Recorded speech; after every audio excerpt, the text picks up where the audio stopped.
এক বোন প্রশ্ন করেছেন, হজরত, নামাজে মহিলাদের পায়ের টাকনু বের হয়ে গেলে নামাজ হবে না, এ কথাটি সহি কিনা, এবং নামাজে মহিলাদের পায়ের সতর কতটুকু জানালে উপকৃত হব।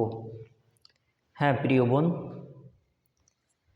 নামাজের ক্ষেত্রে নামাজ আল্লাহ তাআলার দরবারে কবুল হওয়ার জন্য এবং নামাজ পরিপূর্ণ সহি হওয়ার জন্য অন্যতম একটা শর্ত বা ফরজ হলো সতর ঢেকে রাখা, চাই সেটা নারীদের ক্ষেত্রে হোক অথবা পুরুষদের ক্ষেত্রে।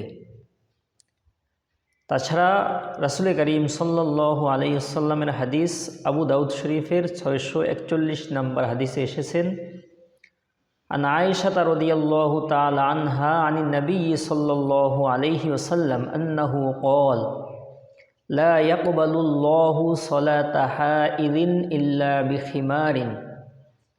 রাসূল করিম সাল্লাল্লাহু আলাইহি ওয়াসাল্লাম বলেন, প্রাপ্ত বয়স্কা মহিলা যদি তার ওড়না ছাড়া নামাজ আদায় করে তাহলে আল্লাহ তাআলা কবুল করবেন না, অর্থাৎ তার নামাজ কবুল হবে না।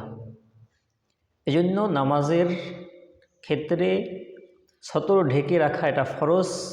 যদি কারো সতর বের হয়ে যায় তাহলে নামাজ আদায় হবে না। এবার আসেন, পায়ের ক্ষেত্রে নামাজে মহিলাদের সতর কতটুকু এবং কি পরিমাণ বের হলে নামাজ কিভাবে ক্ষতিগ্রস্ত হবে।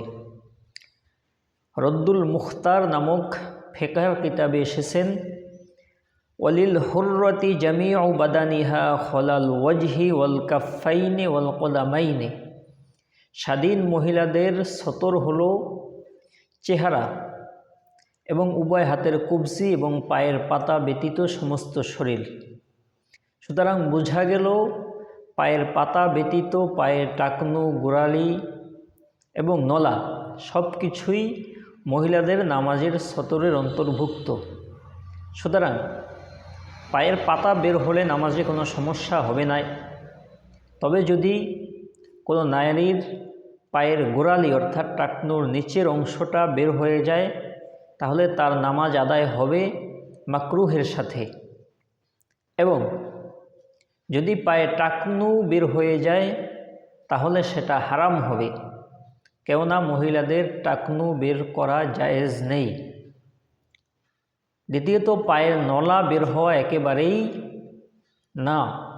যদি নলা টাকনু বা গোড়ালি মিলে তার 1/4 মহিলাদের নামাজের ক্ষেত্রে বের হয়ে যায় এবং এক তাসবিহ অর্থাৎ একবার সুবহানাল্লাহ বলা পরিমাণ বের হয়ে থাকে তাহলে তার নামাজ আদায় হবে না।